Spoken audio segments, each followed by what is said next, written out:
iTunes. Stream now on Spotify, Apple Music, and all regular streaming sites.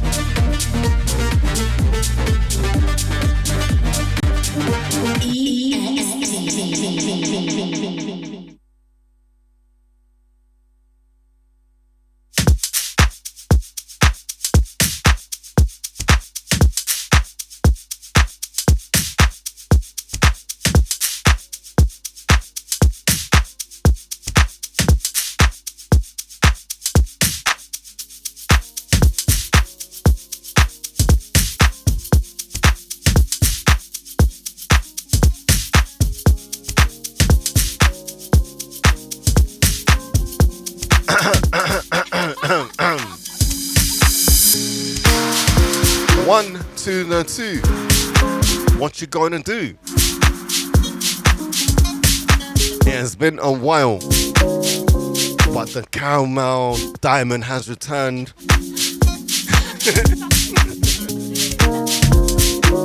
She has returned, people, and I'm sure she's got a lot to say about her adventure. But without further ado, this is Daring Deeply, and I am privileged to reintroduce the one, the only, ASANDA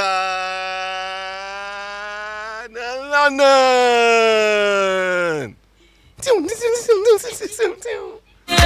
Alright, the show is yours.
Yes. Hi everyone. I'm back in the UK. I can't wait to get into loads and loads of different reflections from my trip, from my 3-month training tour. But in the meantime, this was closer to my dreams, Mafia Natives' Deeper Mix, and I'm about to play another one of their songs, which isn't out yet. It's a remix, I'm sure you'll recognize it. Enjoy.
The original, Bring Another Bass by Chronicle Deep. But this is the Mafia Natives remix. Enjoy.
times I heard the original played out there. It's still going round in circles in SA and everywhere really.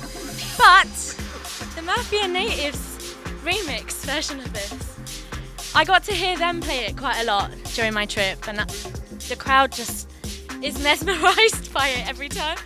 They have this particular drop, you know, it's their signature sound. It's just so beautiful. Anyway, I'm going to bring in a track now. I'll explain who it's by a little bit later on, but enjoy in the meantime.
You may know already that Pierre Johnson now goes by Could Be You for his Deep House alias.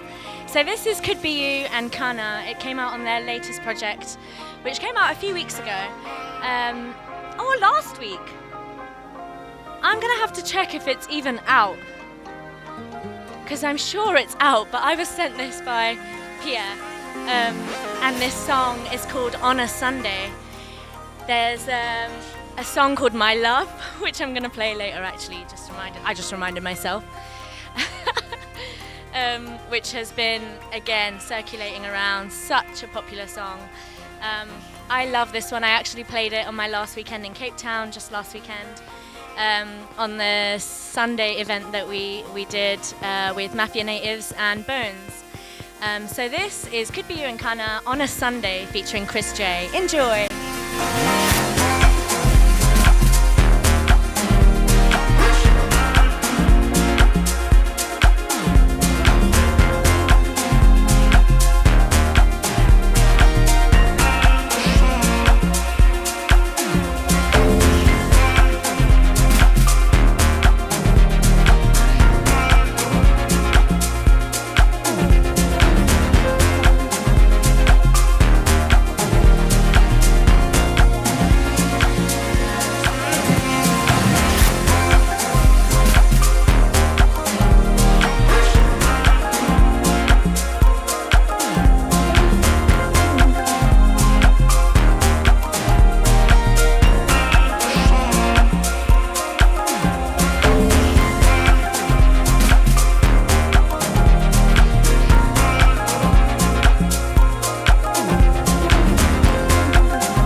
Bring it down a bit.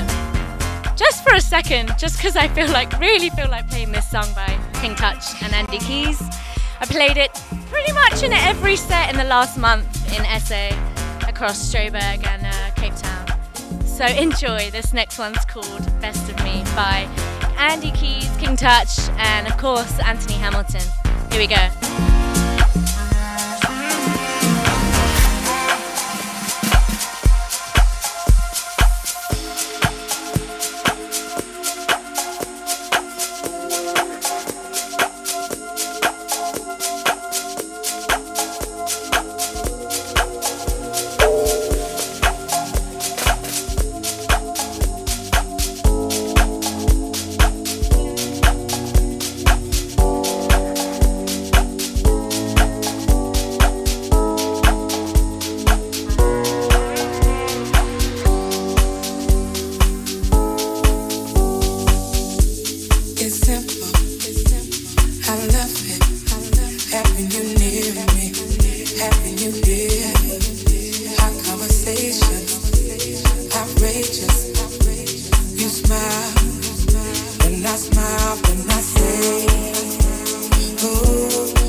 Whoa.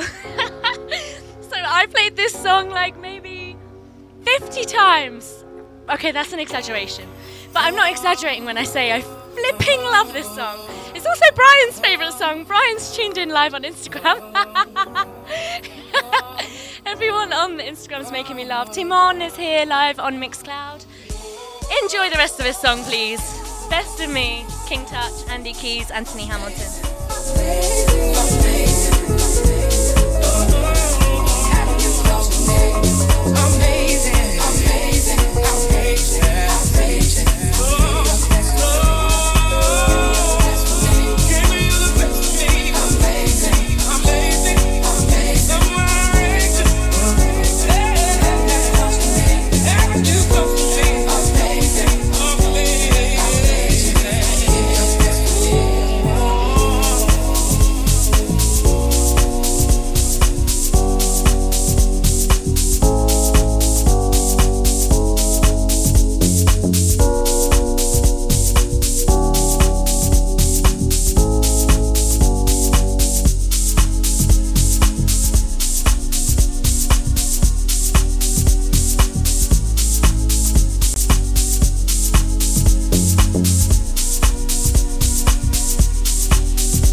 till I'm gone, to tell me you love me. I'm right here now. Kiss me, hug me. Don't wait till This I'm one is gone Chima Music and to tell me you Poison, love me. off of the latest Now Chima is the Music time. project, Show me which something. came out last week, Show me if I'm not mistaken. something. We were at the launch event in Joburg Something.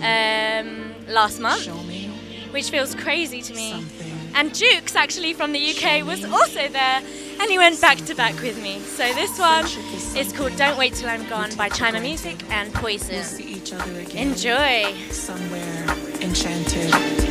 A good friend passes, and then we remember. Or maybe sometimes November, December. Don't wait till I'm gone.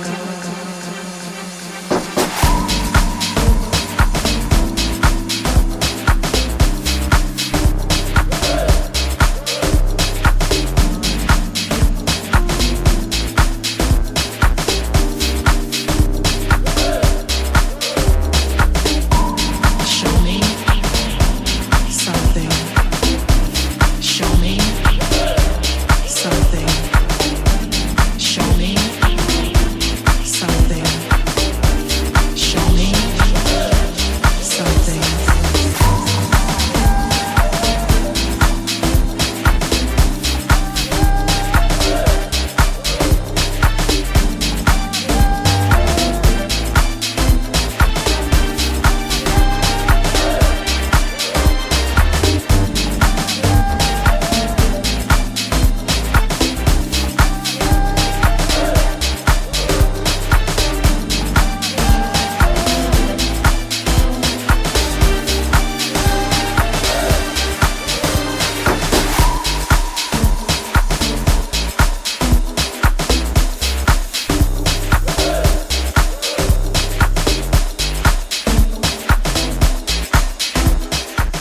Okay, Don't Wait Till I'm Gone by Chima Music and Poison.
So I was on Instagram today and I saw that Don Jesse from one of the northern states, I believe, had posted this song called Edge of the Universe, which is unreleased.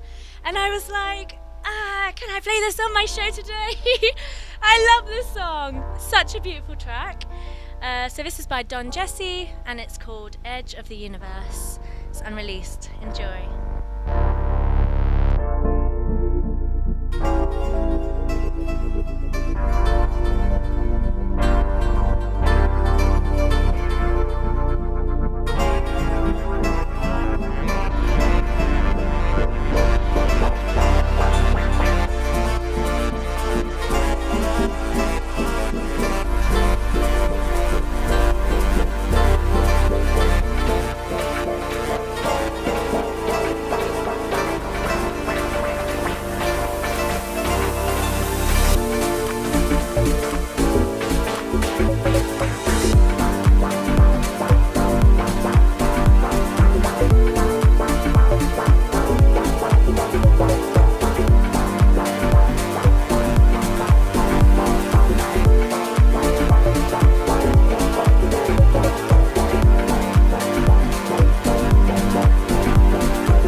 That was a gorgeous track. Don Jesse. Beautiful. Edge of the Universe. Okay, this one is Team A Deep. This guy he's just the best. He's just the best. Team A Deep, The End of Memory, November dub. Enjoy.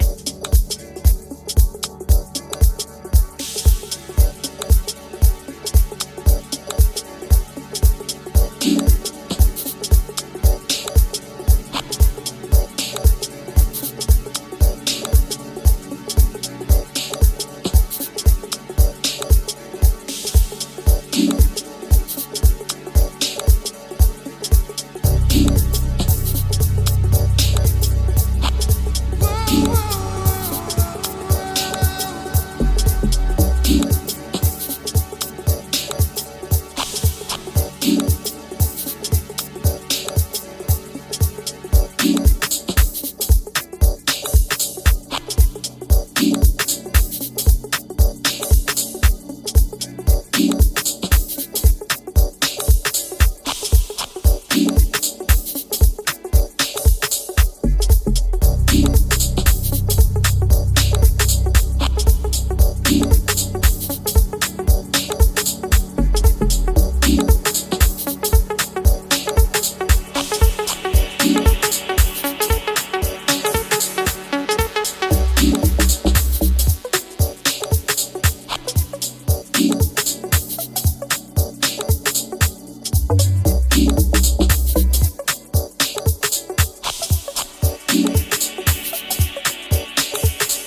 How unreal is this track? Team Deep, The End of Memory, November. When I tell you he's the sweetest guy, the most talented guy, the most humble guy. I had the pleasure of meeting some really, really wonderful people, which I'll talk a bit more about when we reach the hour mark. I'm going to do my reflections with you all together. So enjoy this, The End of Memory by Team Deep. I'm going to bring in a song in a second by this Jiva, who I got the opportunity the privilege to see play once in Durban. Brilliant producer again, so phenomenal. And I heard this song, doing the rounds actually in my trip. It feels like a song that's gonna be kind of like the soundtrack of my trip, which is random because I've never played it before now. So can't wait. Enjoy. This one is The End of Memory.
This is Jiva No Malanga featuring Kabelo Sings.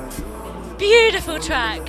Definitely the soundtrack for my trip to South Africa for 3 months, where I went on a musical pilgrimage, what I was calling training tour, but definitely turned out to be a pilgrimage. I learned so much about music, about myself, about life. Beautiful. Love this song. Enjoy.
next one that I'm about to play.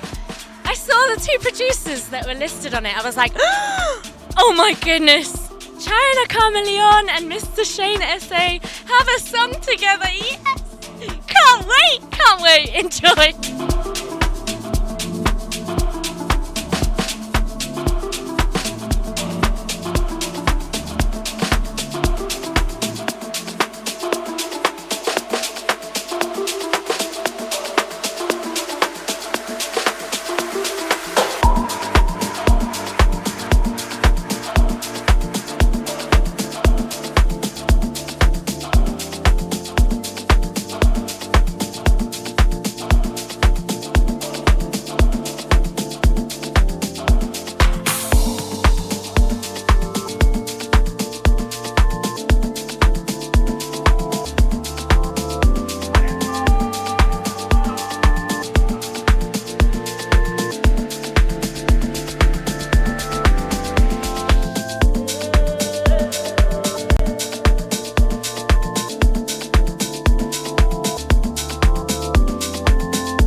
So as far as I know, this doesn't have a title yet.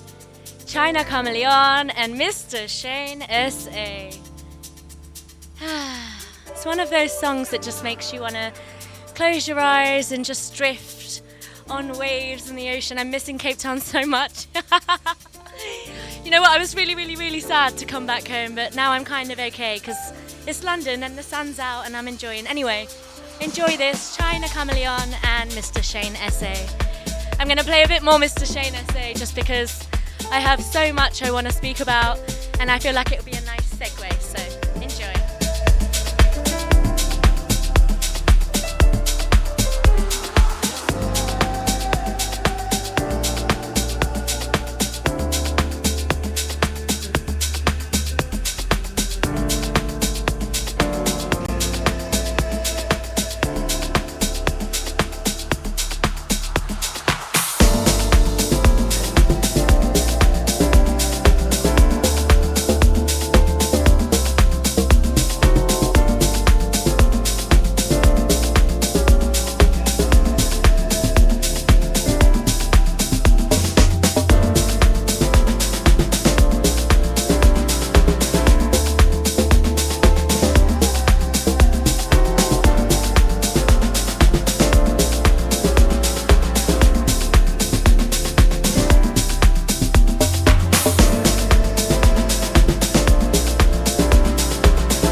Beautiful.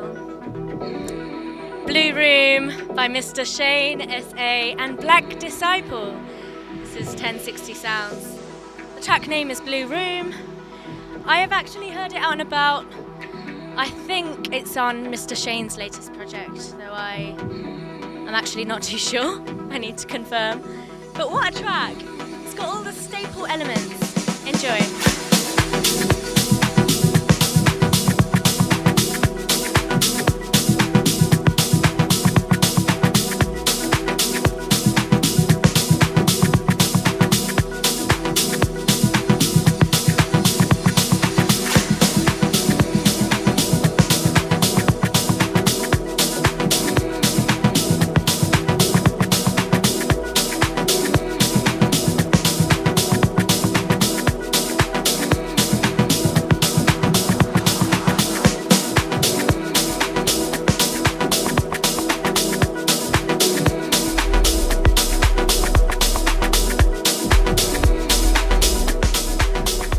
I have so much to say about everyone and very little time during the track, and then I want to mix in the next track, so I don't have much time to speak. So I think what I'm going to do is play a couple of more tunes and then speak for a bit and then play a few more songs for the last half an hour of the show.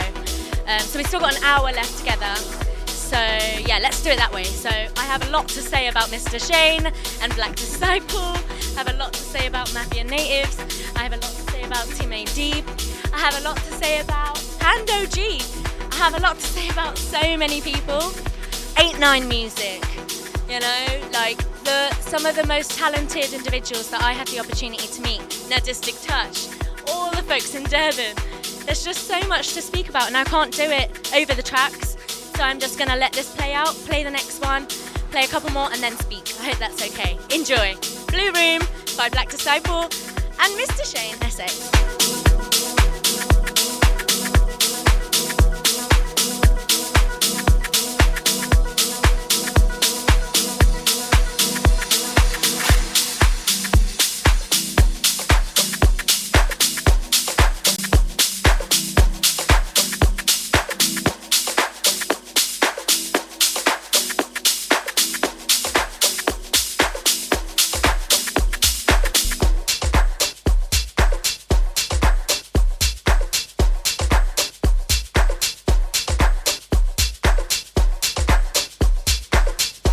Came to Say Hi by Poison.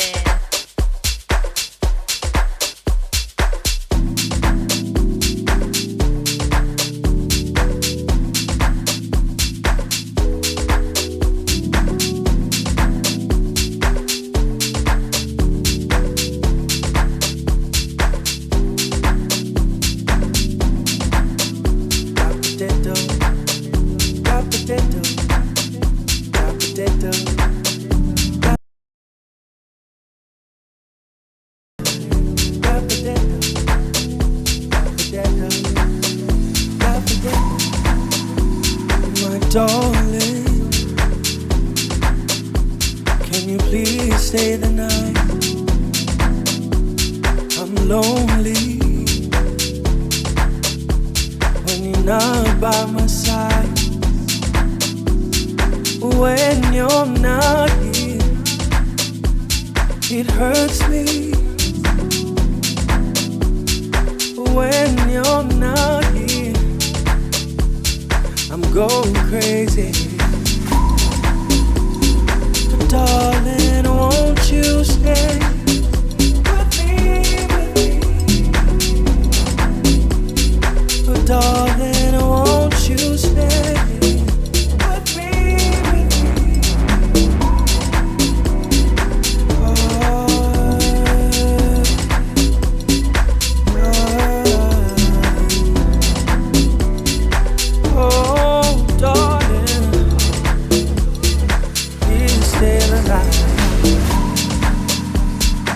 Darling,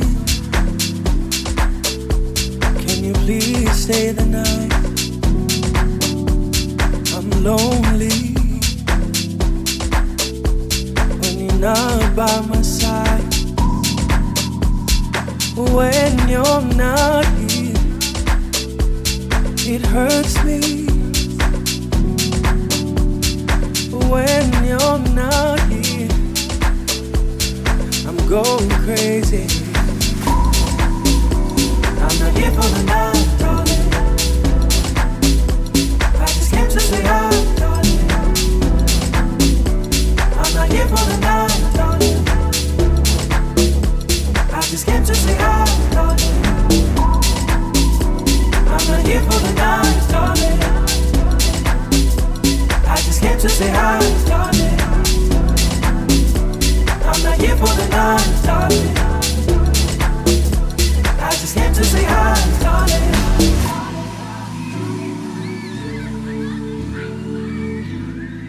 So Poison recently released a project called Ngipe, and this is Came to Say Hi by Poison and Kelvin Momo. So enjoy. I had the chance of seeing Poison a couple of times, again in Durban, twice I think, once in Durban, once in Joburg at Clappers. Durban at House Warming Sessions. Incredible producer, love his music. Enjoy.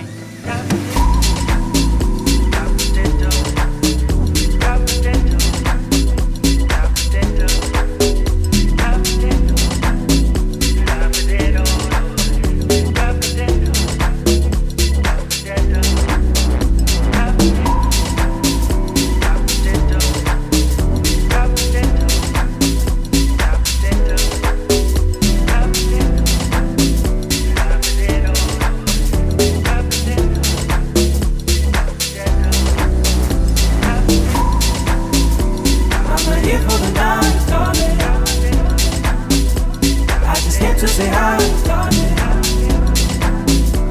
I'm not here for the night, darling. I just came to say hi, darling. I'm not here for the night, darling. I just came to say hi, darling. I'm not here for the night, darling. I just came to say hi, darling.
so more Poison. This time Dustino and Poison.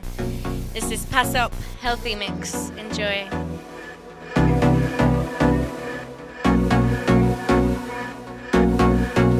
Oh, sugar, oh, sugar, oh, sugar, oh, sugar, oh, sugar.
Mafia Natives. Music Box.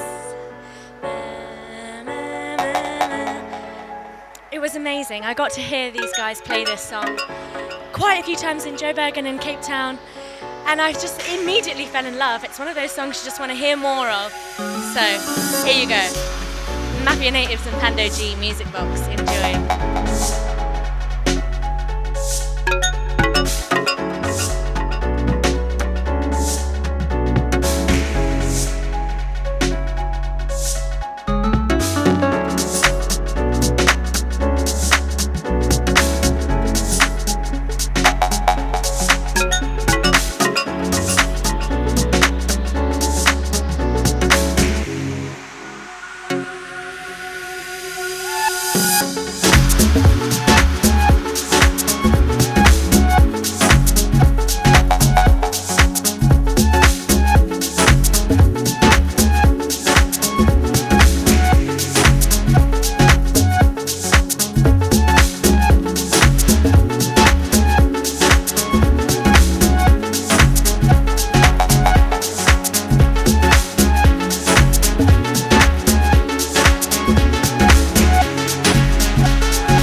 Music Box by Mafia Natives and Pando G. I'm actually going to use this mic to do my talking, which is strange because before I left I was always using that mic, but it just feels too complicated to move around right now. So we will just make do. So I've had a wonderful time playing for about an hour and 20 minutes. And now I would like to just explain a little bit about what happened in the last 3 months. I actually got back on Friday, so this is my first Sunday back on the Daring Deeply show. And I left at the end of May. So you can imagine I pretty much missed all of summer here, first of all. And it's winter over there. And my friends Derek and Bruna are here just catching up in the studio room, which is really nice because I also haven't seen my London friends for a really long time. Before I left, I had set out with the intention to basically learn how to be a better DJ, like to get closer to the producers out there, to get really immersed in the culture and the scene out there, and to properly learn about Deep House and South Africa's relationship to Deep House. By the time I got there, so I spent the first week in Cape Town, I played a couple of gigs. Then I went to Joburg, and this was my first time ever in Joburg. And the first thing that kind of hit me was the lack of like mountains and stuff, because I've always known South Africa to be so like flooded with nature everywhere, but because it's obviously a city and inland, there's a lot less of that. But what makes up for it is the warmth and the incredible people that are just so warm in comparison to perhaps generic Cape Townian culture, where I found it in the past to be quite cliquey and quite difficult to feel that sense of, really being welcomed. Although that did happen this time, and I think that's because this time I went as a DJ, So I started DJing about 2 years ago. This show really catapulted everything for me to even be in the place that I'm in right now. So this show started in November, Daring Deeply show on EXT, shout out. And yeah, within that time, with the space of 7 months, I've now gotten to experience what playing internationally, playing to a primarily South African audience in SA, in different cities, actually feels like. So I played, like I said, in Cape Town. Then I played loads of places in Joburg, which was a complete blessing. And then I played in Durban. And then I came back to Cape Town. So over the 3 months, I got to move around quite a bit and experience different cultures according to the different regions and the capes that I was in. I have notes here because I had like so many things I wanted to kind of talk about. Thanks guys. If you're tuned in on the Instagram live, thank you so much. Shout out. Beautiful Sunday with beautiful deep house music. Thank you so much, Berna. Mafia Natives, I see Rizo Deep is here. I know that my friends Brian and Tabiso are here. And of course Timon is online as well. So massive thanks for tuning in, by the way. I always find that for reflections and like deep thinking, it's really nice to have a supportive kind of community that are ready to receive and welcome it. And I thought, where else to do it but back on my kind of homecoming show. So, okay, on my notes, a couple of things. Culture. The first thing I've noticed being back in London is you go into a shop and there's no like culture of really greeting the person that's serving you or going anywhere. There's no culture of like really recognizing and seeing people, you know, people that are perhaps servers, people that are in the room. You know, you walk into parties, sometimes you're literally going around and just greeting people. In London, or in the UK context, in like a Western context, that thing is quite rare. So I'm going into shops and being like, hi, how are you? How are you? Like, almost saying shop, which is I'm needing to really kind of check, because obviously people are not going to understand what shop means at the end of every sentence. But yeah, we don't really make an effort to like have proper conversations with people, which when you're away for 3 months in a place that does, and then you come back home, it's quite a shock to the system, because I'm like, hi, how are you? Like, how's your day going? Oh, have a great day. And that, yes, there are like wonderful communities up in the north of the UK that do that kind of checking in and having a conversation, wanting to chat, but for the most part in London, no one wants to chat. No one wants to chat. There's this other thing that I picked up on, right, in South Africa. When you're giving something or you're taking something, for example, you're giving money to the cashier or you're taking your USB back or you're being given your USB back. South Africans have this thing where they hand it with 2 hands, which I've never ever seen before. Like it's something to do with the respect of the culture. And obviously I come from an Indian culture, so we have quite similar kind of indigenous ways of being that are so removed from whiteness if we look at kind of the norms and traditions around what culture actually brings. But in South Africa, I found it really humbling and really beautiful to see all my friends, all the producers I was hanging out with, all my, all just like strangers and everyone receiving and giving with 2 hands, to be like, I actually respect you, and I just found that to be really beautiful. Yeah, it's something that I've kind of taken away and I do now here, but without recognizing. And I'm like, I don't know, people are not going to recognize. No one's explained it to me, by the way. No one at all has explained it to me, but from what I gather, it's definitely something to do with respect. Actually, one time in Eastern Cape, I went with DJ Z to Eastern Cape to her family home, and one of the kids was being given food, and he took it with 1 hand, and the lady and his mum or his auntie was like, both hands. And so I get that it's definitely to do with respect. So that's the first thing. I think culturally, being back here is quite a culture shock after having immersed myself in the culture of South African cultures. And of course, it's like a melting pot of cultures. The other thing about being in the music industry in a South African context is, you know, the independence only really happened like as much as my lifetime, so 94. I was born in 95. So the remnants of that and the side effects of that are still so evident and so obvious and so like abrasive, like in your face. So the more that I learned about Soweto when I was in Joburg, the more kind of so much more made sense to me in terms of how music and creativity is an outlet, one of the only means of an outlet actually for a country that's relatively new. And Soweto and the history of Soweto, where that deliberate divide and conquer, like segregation, has an immediate impact on what culture looks like, on what commercial music looks like. It's so strange to see it, but that was one of the things that the more I learnt about Soweto, the heavier my heart felt, actually. And I didn't get the chance to go to Soweto. Next time I will. I know I will. But some of my friends are from Soweto. My lovely friend Tando is from Soweto. And, you know, it's just like 31 years of independence. That there's really, like, South African culture is so warm and so beautiful. There are so many cultures. And music means everything to everyone. Music means so much to everyone. In a deep house context, you know, it's like maybe 15, 20 years old and you know, commercially completely overlooked. Not played on radio that much, not played on music channels that much, but so much love for it and so much talent for it in like concentrated areas.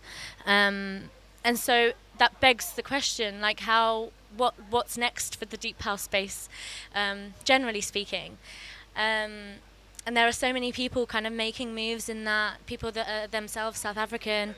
You know, I'm coming in as a British person that's kind of an outsider and getting to look inside. But actually the truth is there are so many things that are beneath the iceberg that I'm still coming to learn about, that I kind of dawned on me, like really slowly dawned on me when I was out in SA.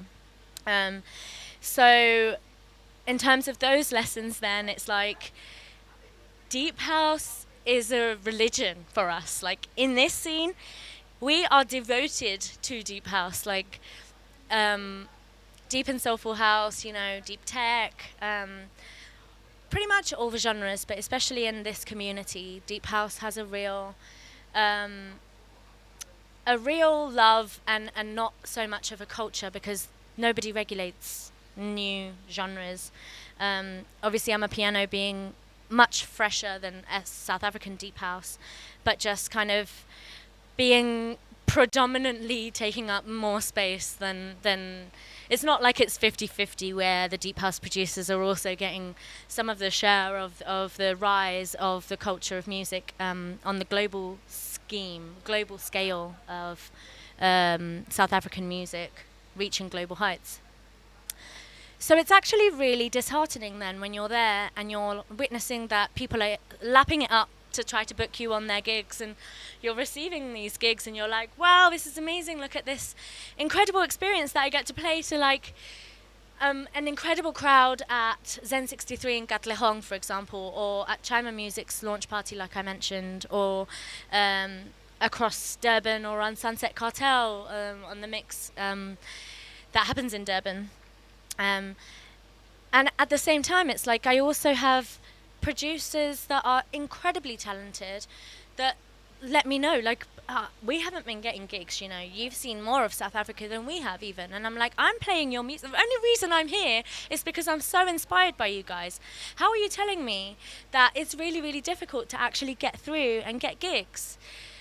Gigs is what keeps people going. It's their bread and butter, and people are not able to get gigs because of gatekeeping, because of cliquiness, because of certain you know, other barriers that people face in terms of kind of who gets the privilege of being seen, who gets the privilege of being put on lineups. I often talk about what the experience for the many women DJs that I look up to in South Africa and in a South African context, who again, like, are so much more talented than me, so much more experienced than me, and yet here I was, you know, just like getting ridiculous bookings out there, like super, super blessed and privileged to have been able to learn and play with so many of the greats, and at the same time not neglecting the fact that, yes, you know, I'm actually international talent in this context, and I'm perceived to be a certain way outside of just what my music taste is like or what my ability to perform and play to a crowd is like. But I think the more that I actually played, the more I recognised that my skills were catching up, and that there's less of the kind of prepping playlists and more kind of freestyling and being comfortable with freestyling, which was really lovely. But yeah, gatekeeping is certainly something industry-wise that I've recognised that is a real challenge. And again, there's no regulation of this industry, there's no regulation of this deep house scene in general, and so it's really tricky. What's interesting also is the ghost producing, which, if you're a producer who's super talented and need a payout in rather than waiting for royalties, then that really benefits the guys that are on top, that are able to kind of, dangle opportunities to these young, incredibly talented producers from in and around certain, regions around South Africa, townships. And what gets missed then is the lack of awareness and knowledge of what royalties looks like and what intellectual property looks like. So that, again, is something that was blowing my mind. I mean, I know way too much for my own good. Like, I'm disgusted with how much I know about ghost production, and I hope that no one tells me anything else, because it's really infuriating for someone that just wants... My ethos is for me to just show up in my realest self, and I hope that when we're listening to music, we can really understand like how much heart and soul and love has been poured into this track by the person that's credited on it. That becomes a real challenge when there's like label houses and kind of conglomerate kind of producers that create these machines out of these younger kids without the proper credit for them, so that we can't really understand like who's really accredited to this music, who's really accredited to this track. Again, this is from like an outsider's perspective and something that infuriates me, but again, this could also be really familiar with multiple genres and probably the music industry more broadly speaking, internationally even. But it definitely really wound me up, because I'm like, there's so much opportunity to recognize, like, as someone that is established, how powerful it is to really put people on and put people on intentionally. How powerful it is to bring people up with you, and the guys that are so talented that are pretty much in the same position that you were in a few years ago. So I would often do, whilst I was out there in between playing and, experiencing nature and experiencing South Africa, I often I went live on Instagram, and I would kind of do my reflections and talk about it. I've also spoken to lots of the producers that I met out there about it, and they're kind of like, yeah, like it, some of them some people that I met across Durban, Cape Town and Johannesburg and Pretoria said it works for us, and some people said we just can't believe that this is the only way now for us to actually break out into such an oversaturated market. So yeah, so that's gatekeeping and ghost production. As a woman in this scene, I want to make sure that when I'm coming to a time of making music, that it's really my production, so that the audiences and the fan base that's been following me as a DJ can recognize, oh yeah, this is her sound, like she's done this and we're really proud of her. That becomes really tricky when you're in a scene and you don't really recognize which of the people that you're in your peers and that you're looking up to are actually in the studio, like actually building their tracks. And had the privilege of watching some of my friends, the producers that I met, actually making music. I went to the studio of Dynamic Soul, where Academic Deep and Black Disciple were, and got to watch them make music. I got to watch Mafia Natives Boys and Pando G and Bones making music from scratch. The amount of love and attention and just blood, sweat and tears that goes into a song. I mean, Pando is someone that's in Cape Town. He told me that it takes him a month to make one song. That's 4 weeks on one track. That is such a labour of love. I got to see the Mafia Natives boys making their music and just how in the zone they get into it, and it's just so incredible. And that kind of stuff really deserves a lot of our attention. It deserves our plays. It deserves us pushing this music, because that's what, if it's not for anything else, it has to be for that. So for me, I'm going to learn how to play the keys. I'm going to learn chords. I'm going to learn what FL, Fruity Loops actually looks like. I want to be a real producer and composer, and, make music that makes people really feel, dance, and proud of this journey that we've collectively gone on through me being able to kind of travel and witness and meet all these incredible people. House heads in South Africa are into the genre deeply. There's no half in, half out. This is exactly it. A fan base for South African deep house is so deeply devoted. It's no joke. Okay, so talking about women in this industry, obviously I'm a British Indian DJ that's going out to South Africa, so again there's a lot of privilege that I take with me out there. It's an incredibly male-dominated industry, and there are some wonderful men in the scene that completely keep things professional, and then there's people also, and I got into a little bit of the wrong crowd in the beginning, where I was hanging out with lots of the high-profile folks, and I think sometimes what that means is when you are a woman that's coming over to a scene, you're the new shiny toy. You're the person that people want to be kind of semi-territorial about. It felt a bit like a game sometimes, and you want to build authentic connections, and you want to be professional. And at the same time, you start to recognize, actually, maybe not all of the time are you completely seen as a person that is a professional and a person that is here to really learn.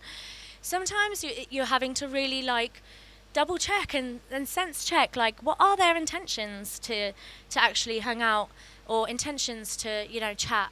And I'll give one example. It's a tricky one to give, because I don't want to name any names, because I recognize that in different cultural contexts, what we don't know, and I live by this wonderful quote by Maya Angelou, who often said that we do the best that we can till we know better, and then when we know better, we do better.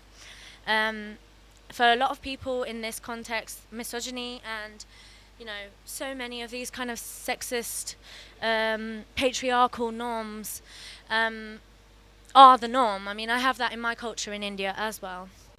So the example I'll give is, I was going to a gig, I was in Joburg, and I was really excited to go to one of the townships, and one of my producer friends who I'd met previously, who's on the rise, incredible producer, was like, oh, let me send my friend to come and pick you up, so that it's safe, because we're going to a township in Joburg. And I was like, yes, brilliant. It's my first weekend, first or second weekend in Joburg.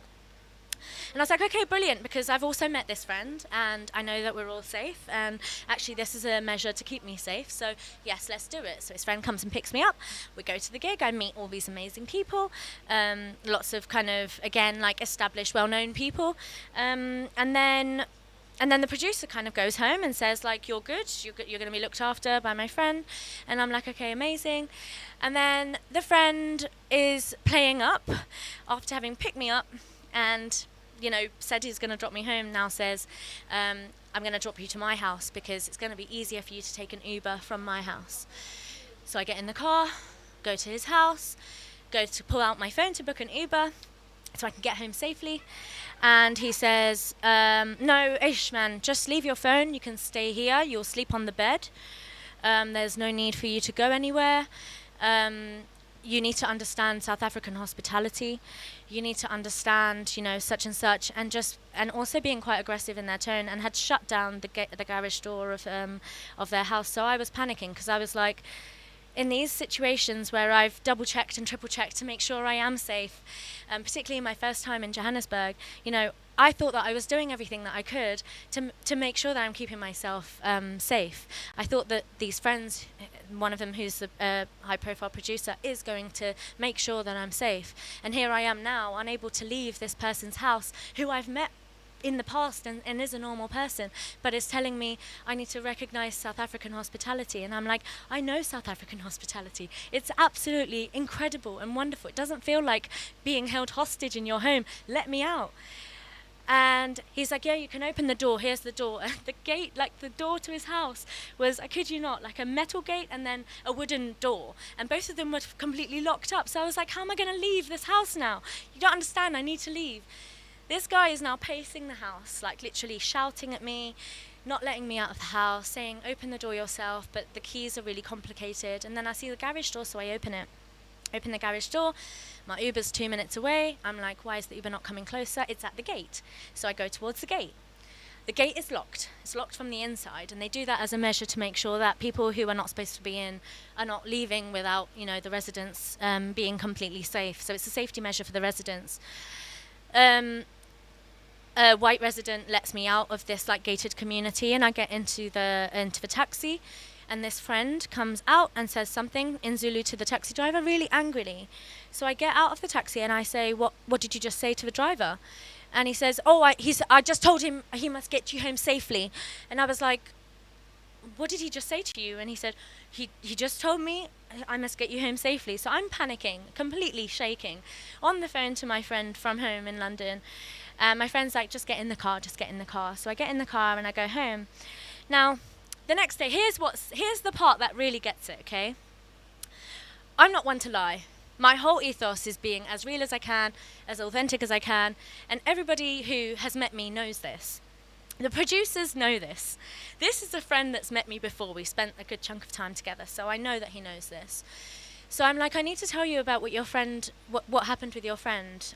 Call me tomorrow. So he calls me, and I'm like, here's what's happened. And he's like, oh, Aish, man, I don't know my friend to behave like this. This is strange. First you said this producer was flirting with you. Now you're saying my friend's flirting with you. And I said, that producer never made me feel unsafe. This was the first time that I've actually been unsafe. And you had to put me in this person's, responsibility, you know, like for them to get me home safely. So why now am I trying to open doors and get out of this person's house so I can get home safely when he's telling me you can sleep on the couch? You need to understand South African hospitality. Who knows Mzansi better, me or you? And I'm thinking, how am I actually here on my first weekend in Joburg? So I'm explaining all of this to him, and he's like, kind of dismissive about it. And then I see him again in another city. And so I see him in another city, and I'm like, did you speak to your friend? And he's like, no, because I don't want to completely alienate my friend. And also, I need to hear his side of the story first. And I'm like, I understand that you want to hear your friend's side of the story, but for some reason, this is something that is so predominant and so prominent, in the music industry, generally speaking, in such a male-dominated industry, where there isn't a sense of going the extra mile to really allow for the women to be heard. It's always going to be protection of the boys, protection of their friends, protection of how dare you say something bad about my friend, and never accountability or holding your friend to account, you know, holding your friend in check and being like, yo, why would you do that? Why is she saying that you did that? And not, I don't really believe you because I think you're trying to vilify my friend. So apart from that, I was thankfully incredibly safe for the most part. I was really looked after. I was always out with people that I knew. And it was just disheartening that was one of the first things that had happened in my first time in Johannesburg also. And it just, again, shows that if you're coming as an international person to an incredibly male-dominated, quite a macho environment, you are going to be quite on your own. Even if you think that you're going to be safe, you are going to be on your own. And that's really disheartening because I'm an international person. I'm coming with privilege.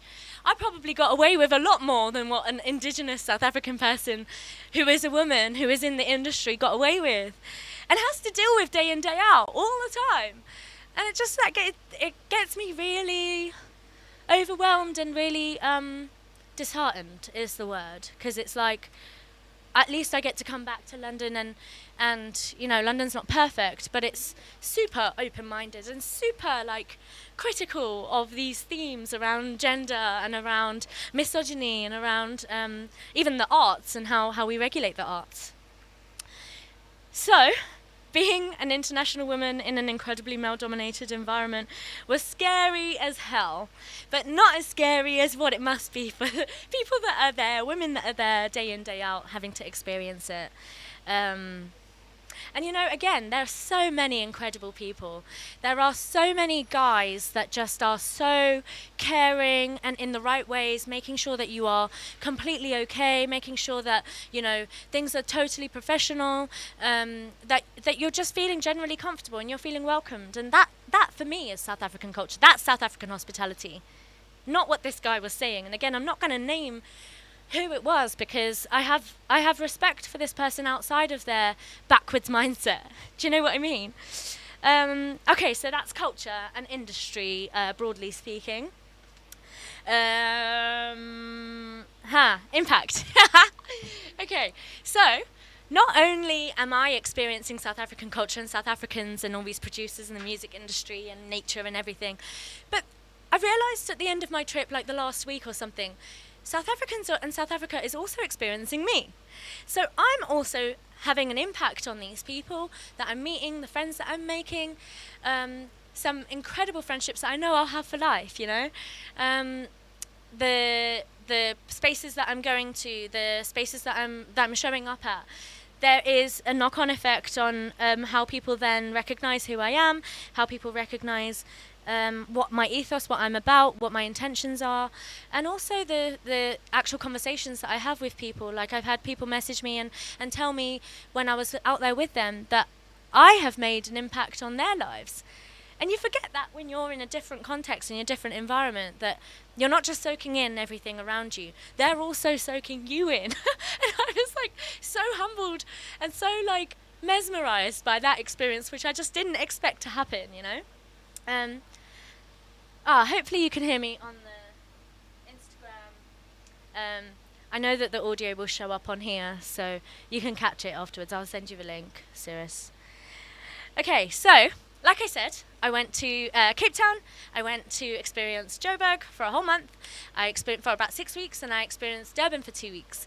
So, my experience of each of these communities, deep house-wise, music-wise, is that Cape Town is super kind of releases-driven. You know, my friends, the Mafia Natives boys often talk about how they are so well received on the Western Cape and Western Cape, like Cape Town coast, because there's a real openness to receiving music from anybody, regardless of what community you actually come from.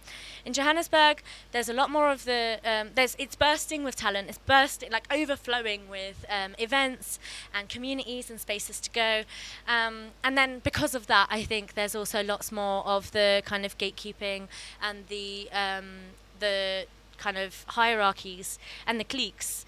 So you've got your different camps, and the camps very, very rarely merge, which I think is probably natural for any relatively new, bustling genre and scene.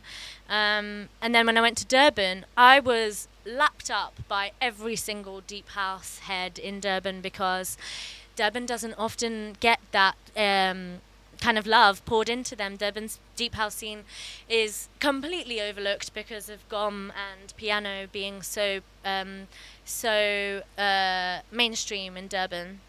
So they were like, we need more of this. So I actually held my first Staring Deeply event in Durban for that reason, because even if there's like 20 of us in the space, we're connecting on something that feels so spiritual, because it's like, finally we get to experience these heights, this like ecstasy feeling. And we're not even like barely drinking, we're just able to just enjoy this music together, because we need it, because there's very little of it. There's very few spaces that actually embraces deep house in Durban.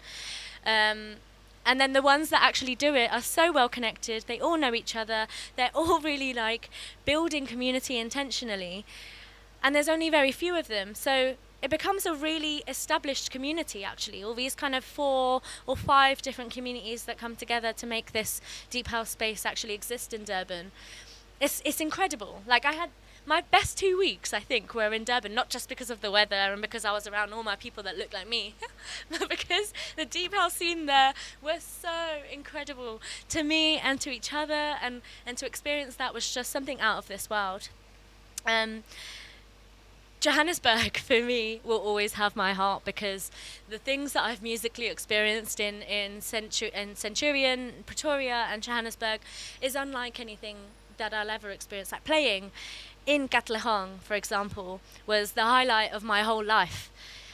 Reason being is because I was looking around the crowd and I was like, I know exactly what their taste is like. And I know that I have their exact taste. So I know that I don't need to hesitate when I'm on the decks, and I can just do my thing. And I kid you not, it was the best ever set that I've played. It was the most fun that I've ever had. And when I lean more into my confidence of trusting my ear and trusting that I'm playing something that is gonna both entice and excite and provides an element of curiosity to the crowd, as well as tracks that they bring up feelings of nostalgia, is so powerful. And I think one of my superpowers is playing music that is just the opposite of what people are playing. So if a track is being overplayed in any way, I'll just stay away from it, because I'm like, I know people have got this. Let me bring something that I don't get to hear played by anybody. And what's beautiful about that is then in the comments and the mixes that have been recorded, I can see people saying, yes, she makes me go and search for titles of songs, and I'm like, that's exactly what I want. Put new people on, like, let's listen to things. There's so much talent, there's so much music. Let's listen to new things, because why the hell not? And that's how we keep the culture and the scene moving forward. That's how we put new people on.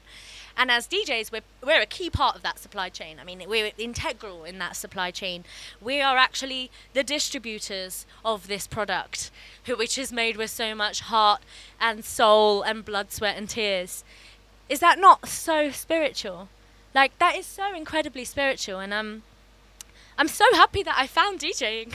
I'm so blessed and privileged that I found music at 30 years old, like, I'm grown, and I'm like, I found my purpose in life. And I think I had to be at this stage in my life to really be able to receive it in an appropriate way as well. So that's impact. Okay, here we go. Safety,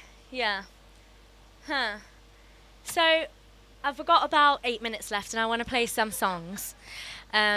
So I'm gonna just finish up on this point. The more I have lent into faith of the unknown and faith of a higher presence and a higher power, just knowing what the path is like for me, and for me to not have to control that or know what that looks like, but really just have faith in anything. For me, God is in nature. God is in trees and in the ocean and all around, all over South Africa. God is in people. God is in me and in the person that I'm speaking to. My culture, we have this thing of namaste. Namaste, I was explaining to my friends on the last night. Namaste literally means the divinity in me salutes the divinity in you.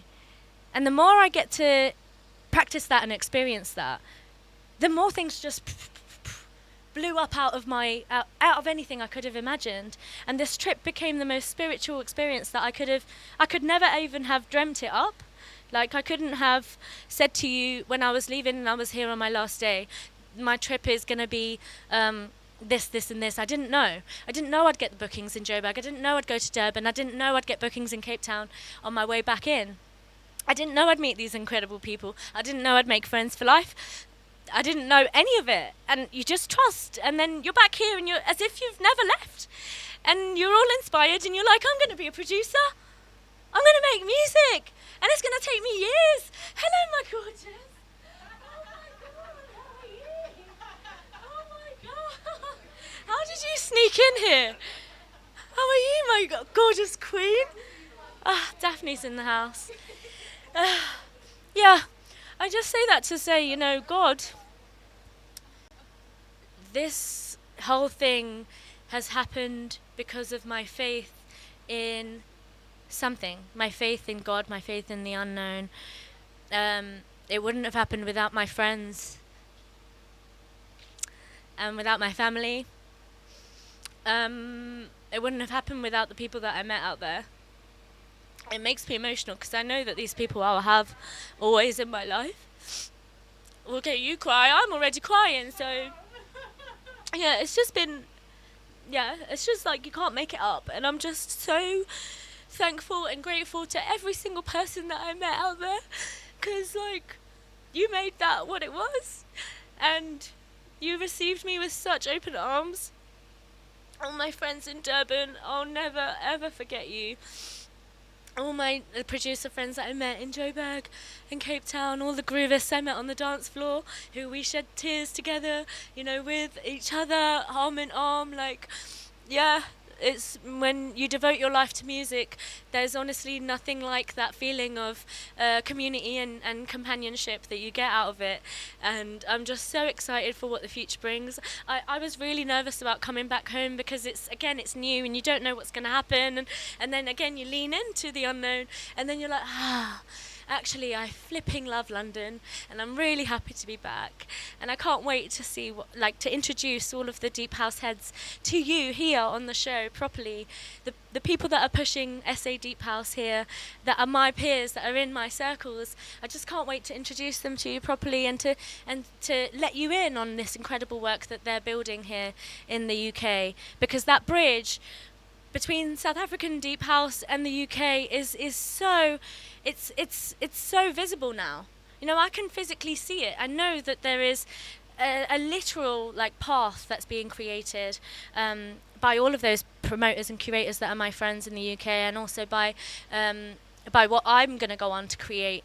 I have so much faith in the SA Deep House community, and for us to actually elevate each other and really be able to provide opportunities for each other.